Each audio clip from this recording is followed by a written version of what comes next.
অভিষেক বন্দ্যোপাধ্যায়ের প্রস্তাবে বড় শিলমোহর পড়তে চলেছে মমতা বন্দ্যোপাধ্যায়ের। দলীয় সূত্রের খবর, আসন্ন উপনির্বাচনের পরেই 15টি জেলার সভাপতি এবং নানা সাংগঠনিক স্তরে রদবদল করতে চলেছে তৃণমূল কংগ্রেস।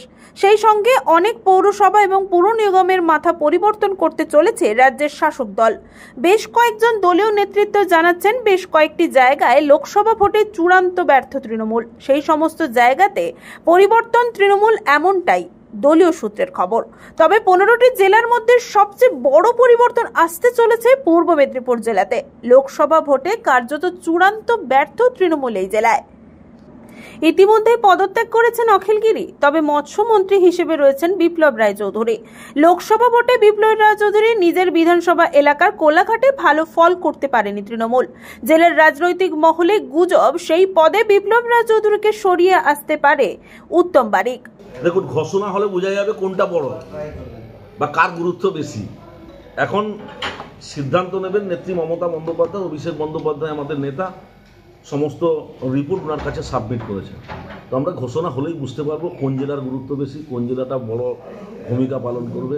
এই মুহূর্তে নিশ্চিতভাবে কিছু বলা সম্ভব না। পূর্ব মেদিনীপুর জেলায় তো চূড়ান্তভাবে হার হয়েছিল লোকসভায়, তো আগামী বিধানসভায় এইটাকে মাথায় রেখেই কি এই রদবদল হতে চলেছে? না, রদবদল তো সমস্ত জায়গায় সাংগঠনিক রদবদল হতে চলেছে। 21শে জুলাইয়ের মঞ্চতে অভিষেক বন্দ্যোপাধ্যায় সাধারণ সম্পাদক, তিনি নিজেই ঘোষণা করেছিলেন। স্বাভাবিক নিয়মে রদবদল শুধুমাত্র পূর্ব মেদিনীপুর জেলা হচ্ছে এমনটাই নয়, কয়েকটা জেলাতেই রদবদল হচ্ছে বলে শোনা যাচ্ছে। তবে পূর্ব মেদিনীপুর জেলায় আমরা নির্বাচনে পরাজিত হয়েছি। কেন পরাজিত হয়েছি? আমাদের নেতা অভিষেক বন্দ্যোপাধ্যায় সমস্ত রিপোর্ট তৈরি করেছেন, তিনি নেত্রী মমতা বন্দ্যোপাধ্যায়ের কাছে সাবমিট করেছেন। তিনি যা সিদ্ধান্ত নেবেন, আমরা দলীয় কর্মী হিসাবে সেই সিদ্ধান্ত মেনে চলব। দাদা, আমাদের জেলাতে 2 মন্ত্রী ছিলেন, অখিল গিরি ইতিমধ্যেই পদত্যাগ করেছেন, আরেক মন্ত্রী রয়েছেন। তার বিধানসভা কেন্দ্রেও খুব খারাপভাবে হার হয়েছে তৃণমূল, সেক্ষেত্রে তার উপর কোপ পড়তে চলেছে। দেখুন, এগুলো আমার পক্ষে বলা সম্ভব নয়, তার কারণ সিদ্ধান্ত নেওয়ার মালিক হচ্ছেন মমতা বন্দ্যোপাধ্যায়, তিনি দলের সুপ্রিমো। তিনি নিশ্চিতভাবে রিপোর্ট দেখে খতিয়ে তদন্ত করে যে সিদ্ধান্ত গ্রহণ করবেন, আমরা সেই সিদ্ধান্ত মানব। অপরদিকে তৃণমূলের তমলুক সাংগঠনিক জেলা সভাপতি হিসেবে রয়েছেন অসিত ব্যানার্জি এবং জেলার চেয়ারম্যান চিত্তরঞ্জন মাইতি। তমলুক লোকসভা ভোটে দেবাংশু বিপুল হারের পরে রদবদলের কোপে পড়তে পারে এই 2 বর্ষীয়ান নেতা, এমনটাই গুজব রাজনৈতিক মহলে। তবে 2 বর্ষীয়ান নেতৃত্বই জানিয়েছেন, পদ চলে গেলেও তারা আগের মতোই দলের সাথে ছিলেন এবং থাকবেন। সংগঠন মানে একটা চলমান প্রক্রিয়া, তাতে রদবদল খুব স্বাভাবিক ঘটনা। স্বাভাবিকভাবেই সেটা হতেই পারে।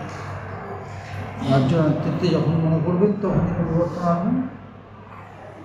এই দলের রদবদল কতটা আগামী বিধানসভা ভোটের ক্ষেত্রে দলকে নিশ্চিত নেতৃত্বে নিশ্চয়ই ভালো দিচ্ছেন বলেই করছেন।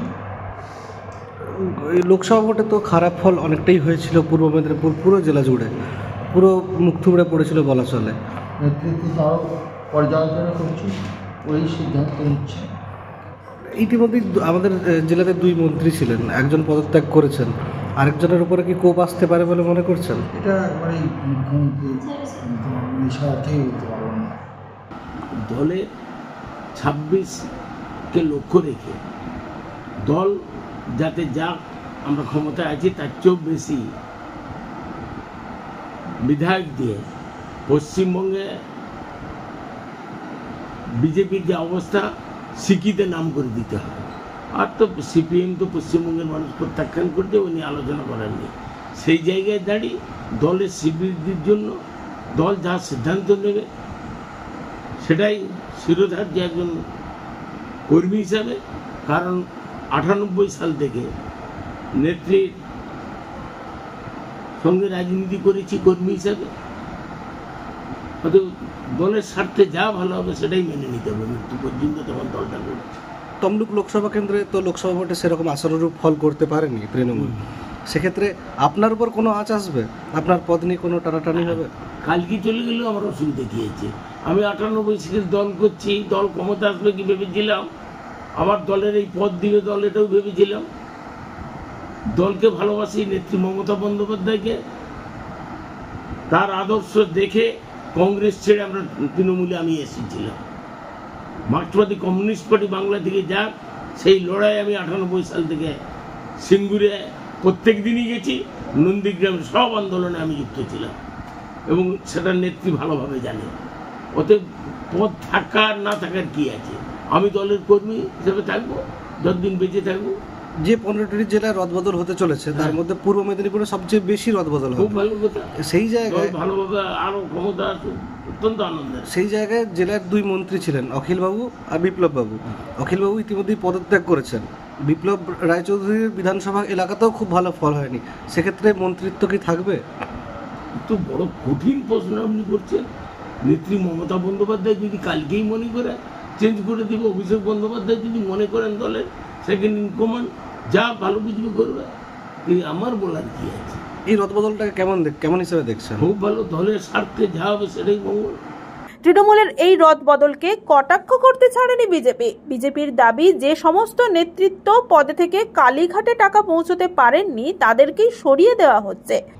দেখুন, যে যা দলের সাংগঠনিক নিয়ম তাদের ব্যাপার, ওনাদের ব্যক্তিগত ব্যাপার, সংগঠনের ব্যাপার, ওনারা রদবদল করতে যাচ্ছেন।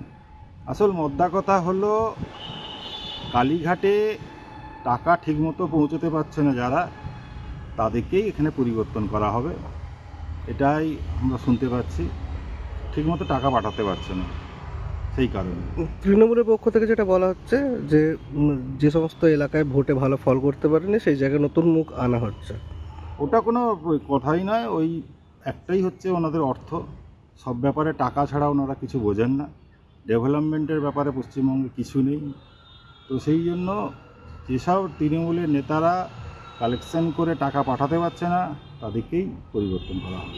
তবে বিজেপির এই দাবিকে উড়িয়ে দিয়ে তৃণমূলের এক রাজ্য স্তরের নেতা পার্থসারথী মাইতি স্বীকার করেছেন, গত নির্বাচনে জেলার কোনো সিনিয়র নেতৃত্ব ভালো ফল করতে পারেনি। রদ বদলের দৌড়ে তারা যে এগিয়ে তা বলার অবকাশ রাখে না।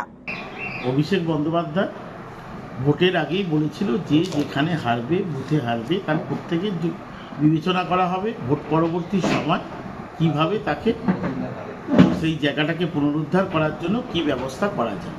সেই মতোই দল তার ব্যবস্থা নিচ্ছে এবং বিবেচনা করেছে, এবং যতটা আমরা পেপার, টেলিভিশন সব জায়গায় দেখতে পাচ্ছি যে বিবেচনার কাজ কমপ্লিট হয়ে গেছে বা তার রায়ের অপেক্ষায় আমরা আছি। পূর্ব মেদিনীপুর রেজাল্ট খারাপ হয়েছে এবং পূর্ব মেদিনীপুরের বহু নেতা এরিয়ায় রেজাল্ট খারাপ হয়েছে, সেখানে দল তার নিশ্চয়ই সিদ্ধান্ত নেবে কোথায় কিভাবে কাকে ওর পরিবর্তে কিভাবে সেটাকে শুদ্ধিকরণ করে রেজাল্ট আরও 2026-এ ভালো ফল করা যায় তার বিবেচনা। অভিষেক ব্যানার্জি কি তালিকা দিচ্ছেন, মমতা ব্যানার্জি সেটা নিয়ে এত অপেক্ষা করলেন কেন, এখন কেন সেটাকে গ্রহণ করছেন, এসব গল্প কথা কিনা আমি জানি না। আর একটা তৃণমূলের দলের মধ্যে কে কাকে সভাপতি করবে আর কে কাকে সরাবে, তাদের মানুষের কিছু এসে জানে। কিন্তু খুব সহজ গল্পটা হচ্ছে, তৃণমূলের লুঠের রাজত্ব যেমন চলছে, 25-75-এর ভাগ ঠিকমতো দিতে পারলে বাবা থাকো, লেনা দেনা না পোষালে কেটে পড়ো, এই তো তৃণমূলে চলছে। ফলে হয়তো যে সভাপতিরা ঠিকমতো টাকা পয়সা দিতে পারছে না তাদের বদলে দেওয়া হচ্ছে, হয়তো যে পুরসভার চেয়ারম্যান প্রচুর টাকা লুট করেছে কিন্তু ভাগ দিচ্ছে না তাদের সরিয়ে নতুন করে নিয়ে আসার চেষ্টা করা হচ্ছে। তৃণমূলে নীতি নৈতিকতা বলে কোনো কথা নেই, লুঠের রাজত্ব, যে যত বড় লুঠেরা সে তত বড় নেতা। ব্যুরো রিপোর্ট, খবর BCBS।